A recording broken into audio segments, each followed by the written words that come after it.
এই দল এখন বাংলাদেশে বলে যদি নির্বাচনের ডেট দেন না তাহলে আমরাই ডেট ডিক্লেয়ার করে আসবো, তাহলে আমি ওই দল এবং ওই দলের লোকদেরকে সামনে রেখে, এই বিজ্ঞ আইনজীবীদের সামনে রেখে দেশবাসীর কাছে প্রশ্ন করতে চাই, এই দল তো নির্বাচনের ডেট ঘোষণা হলে নির্বাচনের দিন বিকেল 5টা পর্যন্ত অপেক্ষা করা ছাড়াই সকাল 10টার মধ্যেই তারা তাদের রেজাল্ট ঘোষণা করবে।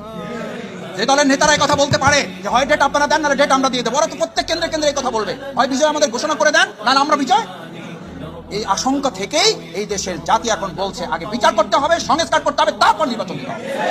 না হলে এই যে হুমকি, যেই থ্রেট আপনারা দিচ্ছেন, এগুলো তো আওয়ামী লীগের আমলেও তো আমরা এরকম কথা শুনি। আওয়ামী লীগের ফ্যাসিস্টরাও এরকম কথা বলে নাই, ওরা তো অন্তত সংবিধানের কথা বলছে, দোহাই দিছে, কোর্টের দোহাই দিছে, কিন্তু এত বাজে কথা মানুষকে বলে বিব্রত করেন। আপনারা বলেন বিব্রত তো জনগণ, আপনারা বলেন আপনারা হতাশ তো জনগণ। জনগণকে আমরা হতাশ করছি। আমাদের এই সমস্ত অরাজনৈতিক এবং সংস্কৃতির বিপরীতে অপসংস্কৃতির রাজনীতি আমরা যে মানুষের সামনে প্রেজেন্ট করছি, এখান থেকে বাংলাদেশ জামাত ইসলামের আইনজীবী অঙ্গনকে মজবুত ভূমিকা পালনের মাধ্যমে দেশকে আমরা সংস্কার করব ইনশাআল্লাহ। সেই সংস্কারের প্রথম ধাপই হচ্ছে নিজেদেরকেও গড়ে তুলতে হবে। আমরা একসময় আমরা বলি না যে আমরা প্রয়োজন আবার রক্ত দেবো, আমি এখন উল্টা কথা বলি, হ্যাঁ আল্লাহর দিনের জন্য যদি প্রয়োজন হয় আমরা রক্ত দেবো, কিন্তু একটা দেশের রাজনৈতিক অবস্থা পরিবর্তনের জন্য, স্বৈরাচার পরিবর্তন করার জন্য, ফ্যাসিস্ট মোকাবেলা করার জন্য আর রক্ত দেবো না। প্রয়োজনে এদেরকে মাথা উঁচু করে দাঁড়াবারই আর কোনো সুযোগ আমরা দেবো।